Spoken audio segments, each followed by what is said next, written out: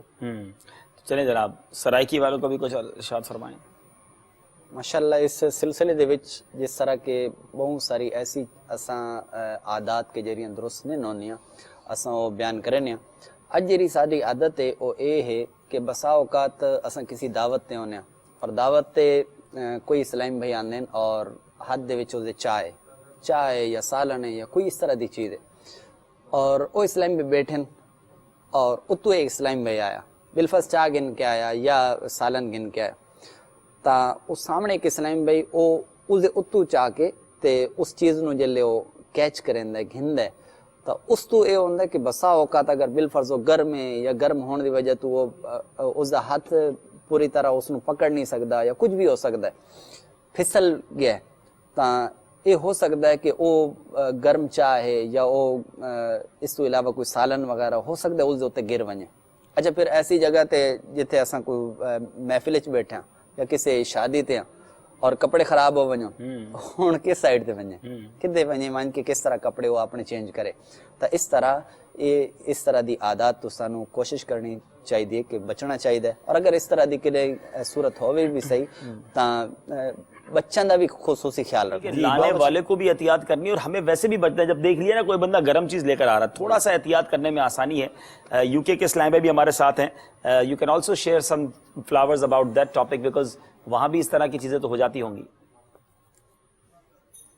جی ماشاء اللہ جی صاحب it's a really important topic that you have focused our minds upon and I'll share with our viewers of Madani channel as well that we're talking about the importance of being careful when you're carrying anything hot, whether that's tea, whether it's boiling water in a kettle, or whether it's some hot food.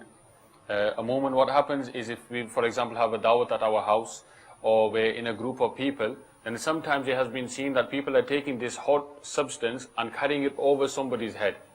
Now the risk or the danger with that is that the person who you're carrying it over, the person carrying it could make a mistake, he could slip, and what happens, all of that falls on somebody and it could really seriously damage him. Or the person who you're carrying it over, he moves his arm, he moves or he stands up suddenly, as can happen. Then again there is a great danger that you could scold him, you could damage him and cause him problems for life. So alhamdulillah, through this Silsila of Madani channel, we're trying to create this awareness that if this situation faces you, do it in such a way that you're not causing risk or danger to anybody and especially to children. Because some children are unpredictable. Yes, unpredictable. Today your child is sat here in front of you, within 30 seconds he might be on the other side of the room. بالکل صحیح کہہ رہے ہیں. But اس میں ایک اور بات آپ کی, when you're talking about that topic, I realize that when we are in flight and the staff of the flight or aircraft, they are very, responsible and trained. So whenever they serve the tea, what they did, وہ کیا کرتے ہیں کہ جب آپ جہاز میں ہوتے ہیں تو وہ چائے کیسے سرو کرتے ہیں. مجھے آپ کی بات سے یاد آیا اور اس کی عادت اگر ہم بھی اپنا لیں کہ جب آپ کے ہاتھ میں کپ ہوگا اور ان کے ہاتھ میں تھرمس ہوگا تو وہ ٹرے پیش کریں گے آپ کو اور کہیں گے اس پہ اپنا کپ رکھ دیں. وہ آپ کے ہاتھ میں ہوتے ہوئے چائے نہیں دیں گے, اس ٹرے پہ کپ رکھوائیں گے, وہ ٹرے اپنے قریب کریں گے اور اس پہ چائے بھریں گے تاکہ اگر جو کچھ ہونا ہے اس ٹرے پر ہو جائے, آپ کے ہاتھ پر نہ ہو. جو میں نے واقعہ سنایا کہ ہو جاتا ہے تھرموس زیادہ کھل گیا اور جب وہ چائے بھر لیں گے پھر وہ ٹرے آپ کو پیش کریں گے, آپ کپ اٹھا لیں. That is the way if you want to serve individual tea, اگر آپ کو ایک ایک کو سرو کرنی تو یہ بھی تو ایک طریقہ ہے. So now we move towards the some of Urdu words. ہم چند ایسے الفاظ بھی درست کرتے ہیں جو بعض اوقات ہم پروناؤنسیشن کی مسٹیک کرتے ہیں, اور بلکہ اب تو میں چونکہ ہماری انگلش ٹرانسمیشن شروع ہو گئی ہے تو نیکسٹ ویکینڈ کے لیے میں ریکویسٹ کروں گا the brothers from UK that give us some English word in which the people make mistake, تو ہم ان کے انگلش پروناؤنسیشن بھی ٹھیک کروانے کی کچھ کوشش کریں گے. So let's move towards آج کے پہلے لفظ کی طرف چلتے ہیں کہ جو ہم عموماً غلطی کرتے ہیں. ایک نظر اپنے آپ میں, آج پہلا لفظ کون سا ہے؟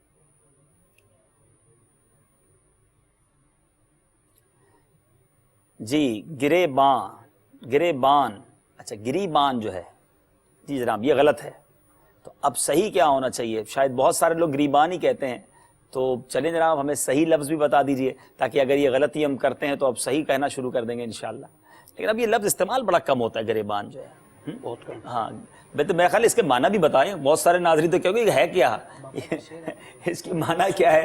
گریبان کا اس پہ اشعار بھی لکھے گئے, ہم شعر بھی سنیں گے. پہلے صحیح سن لیتے ہیں, پھر ذرا معنی بھی پوچھتے ہیں کہ اس کی معنی کیا ہے. کیونکہ بہت سارے لوگ, خاص طور پہ میں مزے کی بات بتاؤں, میں وہاں ہند والے اسلامی میں ہانگ کانگ, ہم لوگ وہاں تھے انڈونیشیا میں, تو ہند کے اسلامی کے ساتھ تھے, تو وہ بڑی عجیب باتیں بتا رہے تھے. کہہ رہے یہ جو آپ وہ کہتے ہیں نا نشر مقرر, وہ ہم کو سمجھ نہیں آتا یہ نشر مقرر کیا ہوتا ہے. ارے میں نے کہا یہ بھی سمجھ نہیں آتا. کہتے نہیں.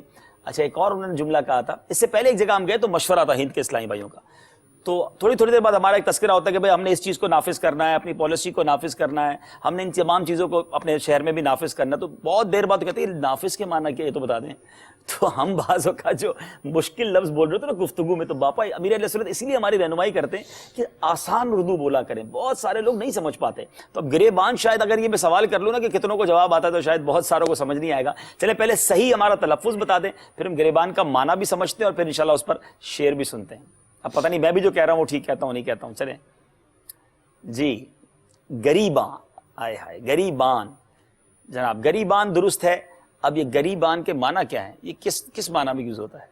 گریبان یہ ہمارا یہ والا جو حصہ ہے اس کو گریبان بولتے ہیں. اچھا یعنی یہ جو کرتے کا جو اوپر والا حصہ جس کو کہیں اس کو گریبان کہیں گے. اور گریباں کو چاک کرنا یہ ایک غم میں بھی ہوتا ہے. آپ نے دیکھا ہوگا بعض اوقات کوئی شخص بڑا غمگین ہو تو اپنے گریباں کو چاک کر دیتا ہے, اپنے کرتے کو پھاڑ دیتا ہے. گویا عشق کے عالم میں بھی یہ ہوتا ہے اور یہ وجد کے عالم میں بھی ہوتا ہے. بہت زیادہ دکھ ہو اس عالم میں بھی ہوتا ہے. لیکن ماشاءاللہ اس کو بھی استعمال کیا جی دامن پھاڑنا بھی استعمال ہوتا ہے. لیکن اس بات کو کس خوبصورت انداز میں امیر اہل سنت نے پیش کیا, آئیے وہ شعر سن لیتے ہیں. میں پہنچوں کوئے جانا میں غریباں چاک سینہ چاک, میں پہنچوں کوئے جانا میں غریباں چاک سینہ چاک, گرا دے کاش مجھ کو شوق تڑپا کر مدینے میں. جی چاکے داماں پہ نہ تھک جائیو اے دست جنوں, کیا بات, پرزے کرنا ہے ابھی جیبو گریباں ہم. اب اس کا مسئلہ بہت خوبصورت واقعی شعر ہے, لیکن اب اس کا آپ ہمیں جو ہے وہ تشریح بھی بتا دیجیے تاکہ ہمارے ناظرین کے لیے اور خوشی ہو جائے. بہت خوبصورت شعر. یعنی آپ نے ارشاد فرمایا کہ سرکار صلی اللہ علیہ وسلم کی بارگاہ میں جب آپ کی حاضری ہو اور سرکار کی محبت کے اندر آپ اتنے مچل گئے تو آپ اپنے آپ میں نہ رہے. تو آپ نے فرمایا کہ اے دست جنوں, یعنی جنون کے اندر آنے والے ہاتھوں, چاکے داماں پہ نہ تھک جائیو, کہ یہ جنون کے اندر آ کر دامان کو ہم نے جو چاک کر دیا, پھاڑ دیا ہے, اسی پہ ابھی اکتفا نہ کرنا. چاک کرنا ہے ابھی, پرزے کرنا ہے ابھی. پہلے تھا چاک, اب ہے پرزے. اللہ کمال, پرزے کرنا ہے ابھی جیبو غریباں ہم. سب کچھ ہم نے سرکار یہ وارفتگی کی اصطلاحات ہیں. ظاہر ہے کہ اس طرح کرتا کوئی نہیں, لیکن یہ سمجھایا جا رہا ہے کہ وہ میں پہنچوں کوئے جانا میں غریباں چاک سینہ چاک, یعنی سب کچھ, یعنی وہ وارفتگی کا عالم ہونا. اور جیسے مولانا جامی رحمۃ اللہ تعالیٰ نے کہا نا کہ تنم فرسودہ جاں پاراز ہجراں یا رسول اللہ, دلم پز مرد آواراز اسیاں یا رسول اللہ. اب یہ اصطلاحات ہیں کہ بس سرکار کی یاد میں, سرکار کے فراق میں, نبی پاک علیہ الصلوۃ والسلام کے عشق میں گویا سب کچھ قربان کر دیا جائے. سبحان اللہ. آپ نے علامہ جامی کا شعر بیان کیا, انہوں نے اعلیٰ حضرت کا, انہوں نے امیر علیہ سنت کا.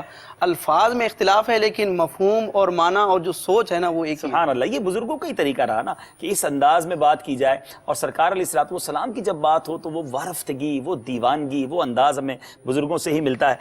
ایک نظر اپنے آپ میں اگلا لفظ ہے جہالت. اور یہ تو بڑا کہا جاتا ہے. جہالت تو ویسے بھی غلط ہے, ہونی نہیں چاہیے, جہالت دور ہونی چاہیے, لیکن یہ جہالت ہے یا کیا ہے, آئیے اس کو ٹھیک کر لیجئے. یاد رہے کہ جہالت ہونی نہیں چاہیے, لیکن لفظ کیا ٹھیک ہے وہ بھی ٹھیک کر لیجئے.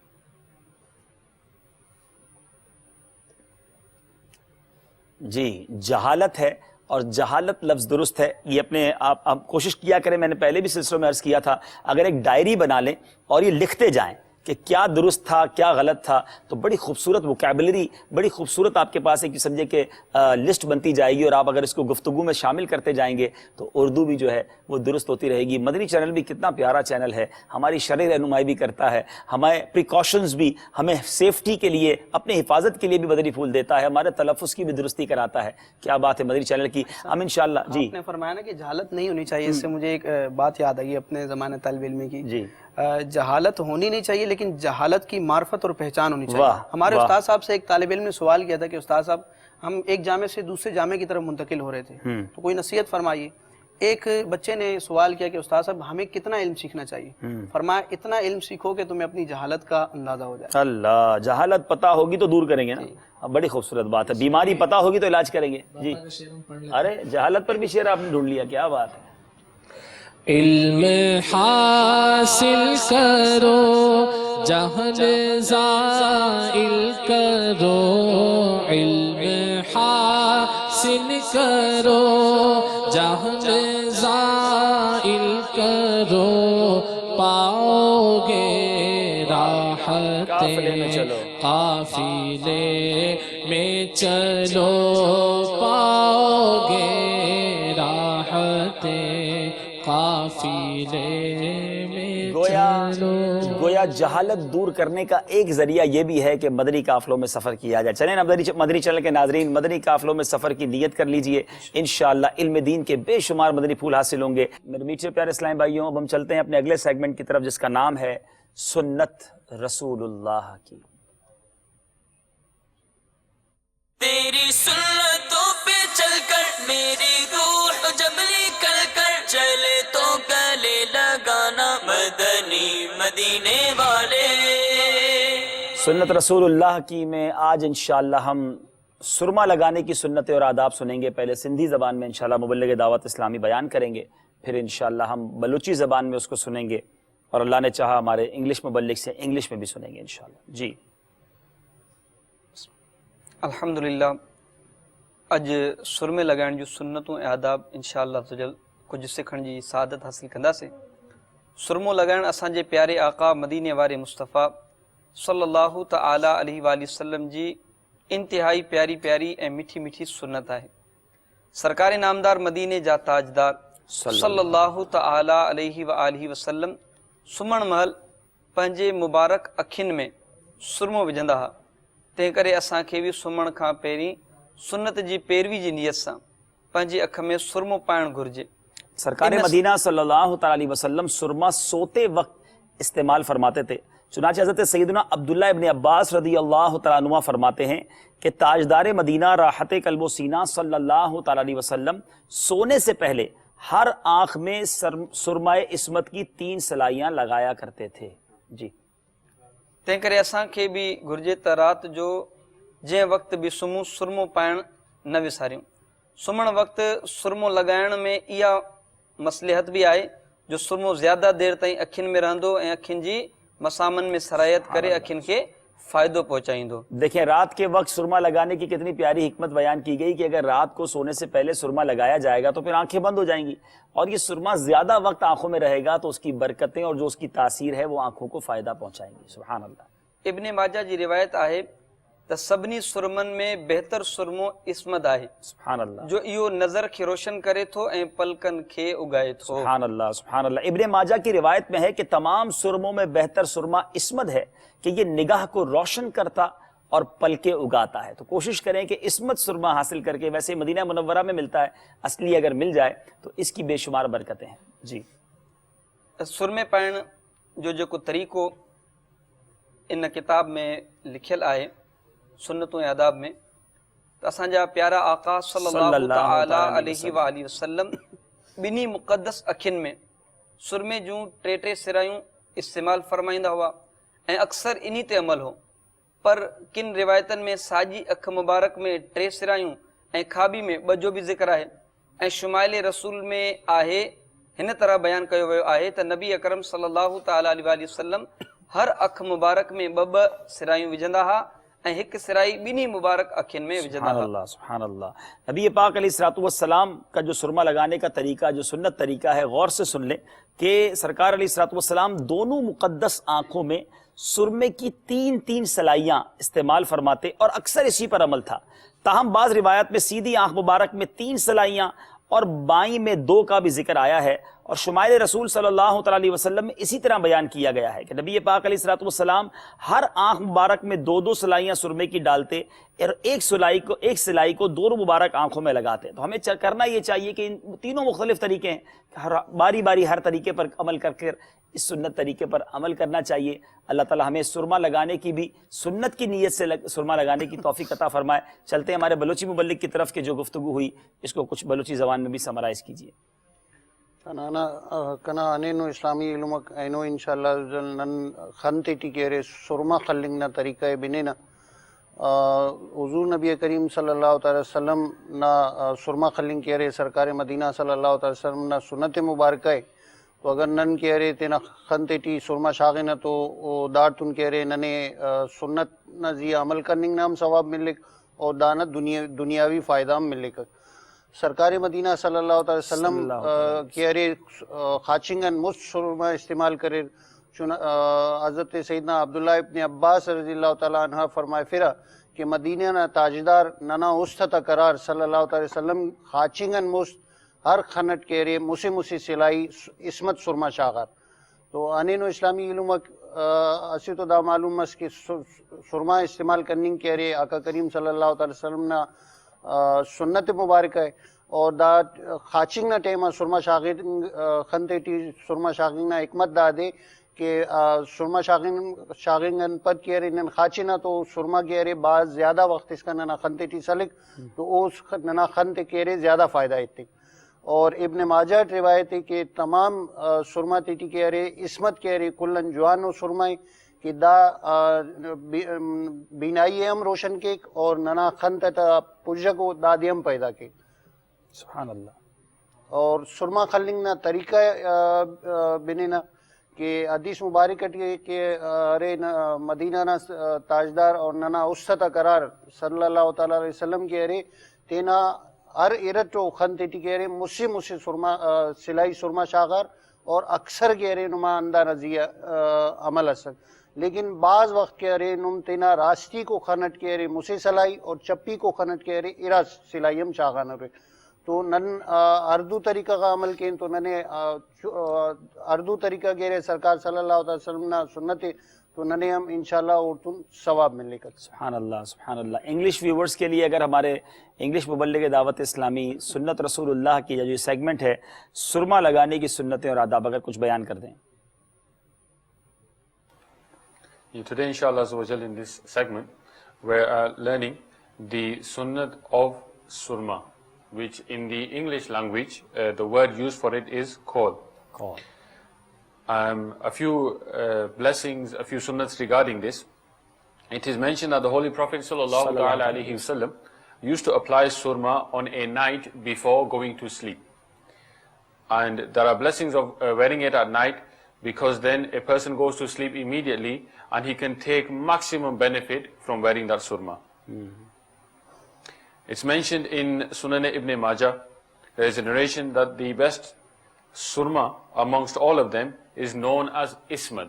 This is a particular type of surma, and the benefit of this is that it strengthens your eyesight and it grows the eyelashes. And like mentioned before, it is sunnat to wear this before sleeping. And in terms of the method of wearing the surma, there are a few different narrations. A summary of them inshallah I mentioned before you. One method is to apply 3 times in each eye. Yani 3 times in your right eye and 3 times in your left eye, and on each occasion putting the applier back into the bottle and applying surma. The second method mentioned is to apply 3 times in your right eye and 2 times in your left eye.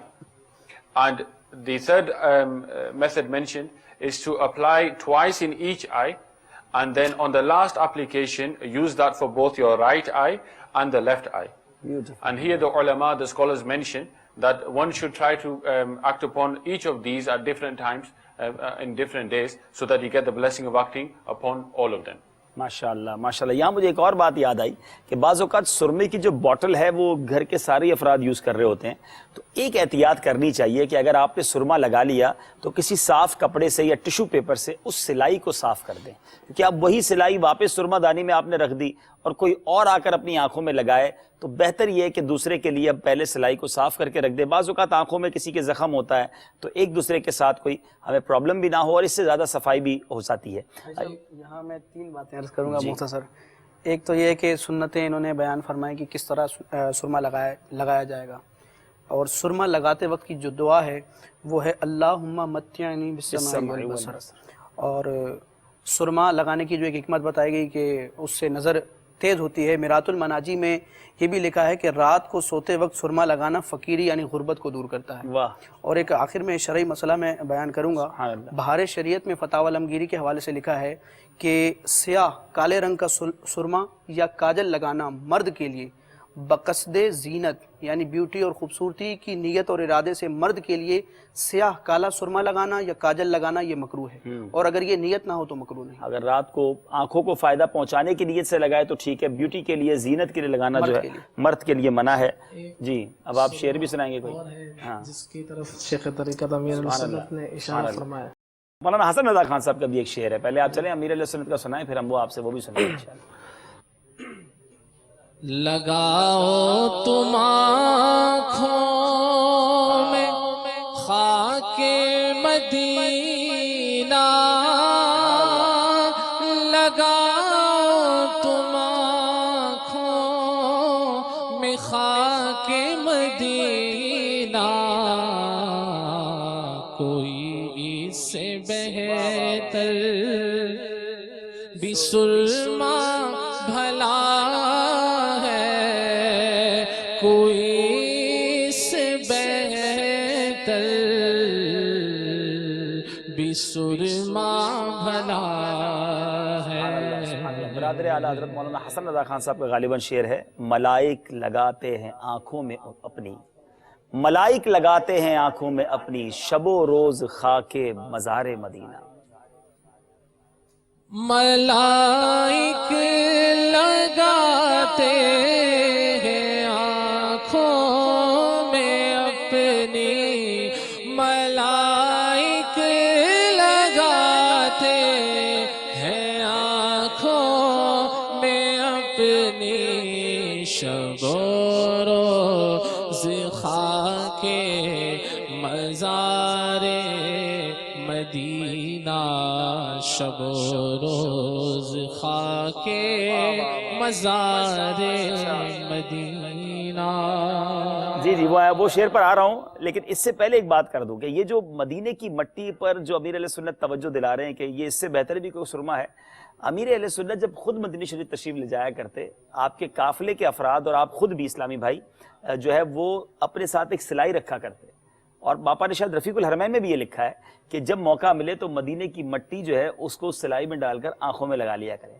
بلکہ امیر علیہ سنت کا یہ معمول مجھے پتا چلا کہ جب آپ دربار رسالت میں حاضری کے لیے جاتے صلی اللہ تعالی علیہ وسلم تو مدینے کی مٹی کا سرما پہلے آنکھوں میں لگاتے اور پھر بارگاہ رسالت میں حاضری دیتے. تو یہ وہ دیکھ رہے، یہ وارفتگی ہے، نبی پاک کے در کی مٹی جو ہے اس سے اتنا پیار ہے، اور کیوں نہ ہو. ایک اور جگہ غالباً مفتی اعظم ہند کا شعر ہے، وہ لکھتے نا، نہ ہو آرام جس بیمار کو.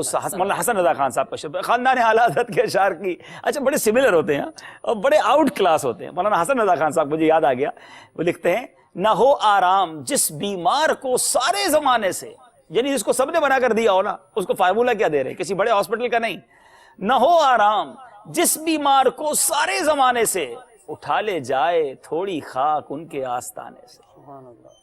نہ ہو آرام جس بیمار کو سارے زمانے سے، نہ ہو آرام جس بیمار کو سارے زمانے سے،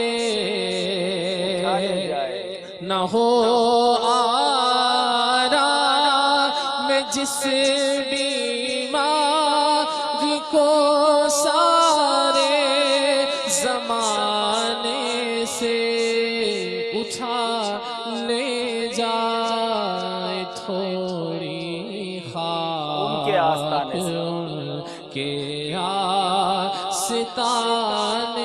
سے اٹھا لے جائے تھوڑی خاک ان کے آستانے سے. اس کلام کو میرا خیال ہے ون آف ماسٹر پیس کہا جائے مولانا حسن رضا خان صاحب کا. اس کا مقطع اتنا شاندار، کہتے ہیں نا بالکل جو ہارا ہوا تھکا ہوا شخص ہوتا ہے جس کو کہنا کہ غم کی کیفیت ہوتی ہے. کیا بات لکھی، نہ پہنچے ان کے قدموں تک نہ کچھ حسن عمل ہی ہے، حسن کیا پوچھتے ہو ہم گئے گزرے زمانے سے. نہ پہنچے ان کے در پر نہ پہنچے ان کے قدموں تک نہ کچھ حسن عمل ہی ہے. نہ پہنچے ان کے قدموں تک نہ کچھ حسن عمل ہی ہے. حسن کیا پوچھتے ہو ہم گئے گزرے زمانے سے. حسن کیا پوچھتے ہو ہم گئے گزرے زمانے سے. اب اس میں مولانا حسن رضا خان صاحب کا کیا معافی ضمیر ہوگا، لیکن سمجھ ہی آتا ہے کہ ایک تو حسن عمل بھی نہیں ہے، اب گناہ ہوئے ہیں تو حاضری بھی نہیں ہو رہی کہ چلو وہاں جا کے شفاعت کی خیرات مل جانی ہے. یعنی دونوں کام نہیں ہو رہے، نہ حسن عمل ہے نہ آقا کے قدموں کی حاضری ہے. اب بچا کیا ہمارے پاس؟ حسن اب مجھ سے کیا پوچھ رہے ہو گئے گزرے زمانے سے. کیا بارفتگی والی بات ہے. اللہ تعالی ہمیں واقعی گناہوں سے بچنے کا اور گناہوں کی معافی کا ایک ایسا در اللہ تبارک و تعالیٰ نے ہمیں عطا فرمایا ہے. رب کریم ہمیں بار بار نبی پاک علیہ الصلوۃ والسلام کے در دولت کی حاضری عطا فرمائے. چلتے ہیں یو کے والوں کے پاس. بھائی یہ تھوڑے مشکل شعر ہو گئے اور مجھے وسیم بھائی پتہ ہے آپ کو بھی ماشاءاللہ اشعار سے بڑا شغف ہے، تو کچھ ایک دو شعر کی ٹرانسلیشن جو ہے کچھ تشریح ہمارے انگلش ویور کو بھی بتا دیں، پھر ہم نے کچھ کالز بھی سلسلے میں شامل کرنی ہے. Enjoying that particular segment. Absolutely, Haji Sahab, alhamdulillah. You know, they say everybody speaks different languages, lekin the language of ishq, the language of love, it has no boundaries. No boundaries, absolutely right. Anybody can understand it. But on your request, inshallah, the last share you read, Kalam of Sayyidi Ala Hazrat, Zarre jar kar teri paizaron ke. Yani, Ya Rasulullah sallallahu alaihi wasallam, the dust which comes from your blessed Na'alain Sharif, تاج سر بنتے ہیں سیاروں کے، یعنی becomes the crowns of the stars in the sky. Allah, Allah. Look at the comparatively. Subhanallah, Subhanallah. Allahu Akbar, Allahu Akbar. And the other one you mentioned as well is very interesting, Haji Sahab. Subhanallah. From Qasida Mi'raj, ستم کیا کیسی مت کٹی تھی. یعنی شعر اب قمر و خاک ان کے راہ گزر کی، اٹھا نہ لایا کہ ملتے ملتے یہ داغ سب دیکھنا میٹے تھے. Now here some of the ulama, the scholars have written that look at the intellect of Sayyidi Ala Hazrat, that the Waqia of Mi'raj took place on the 27th of Rajab.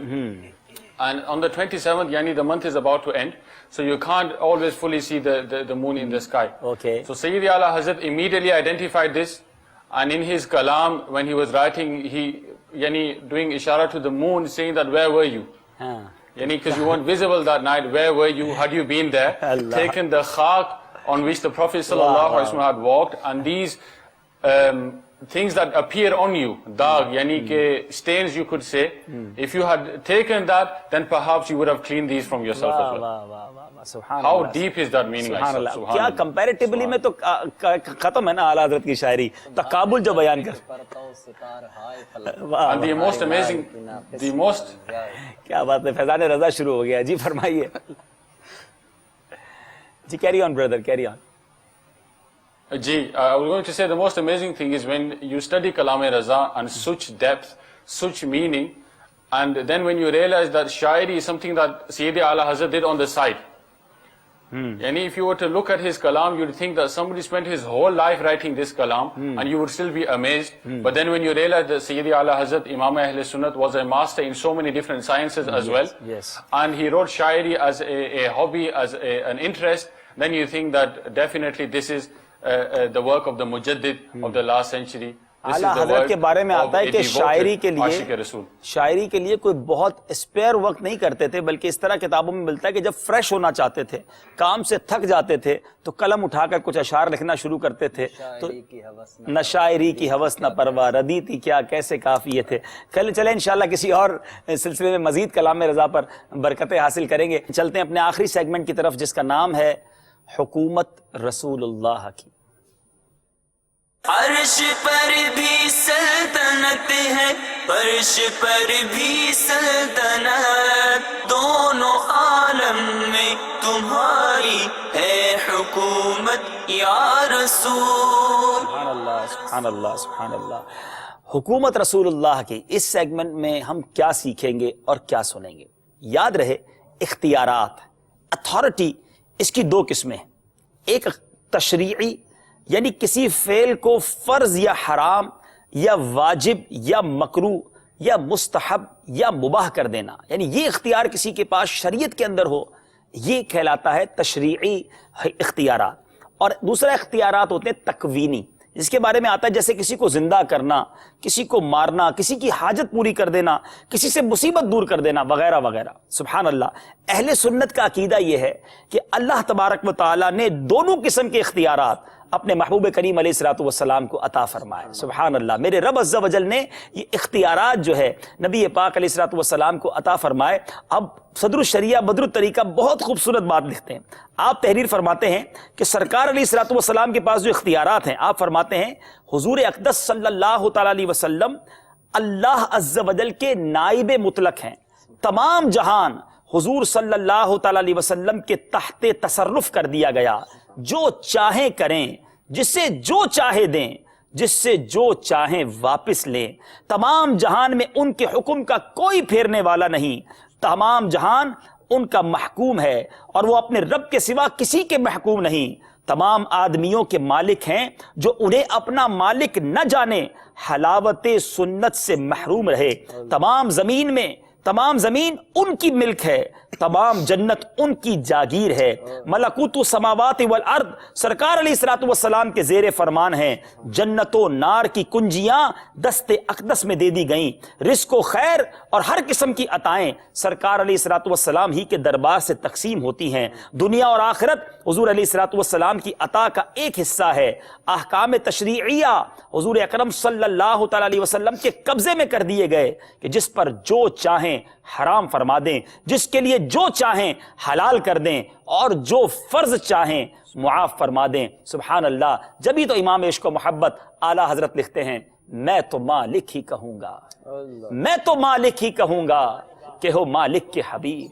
آقا میں تو مالک ہی کہوں گا کہ ہو مالک کے حبیب، یعنی محبوب و محب میں نہیں میرا تیرا. میں تو مالک ہی کہوں گا کہ ہو مالک کے حبیب. میں تو مالک ہی کہوں گا کہ ہو مالک کے حبیب، یعنی محبوب و محب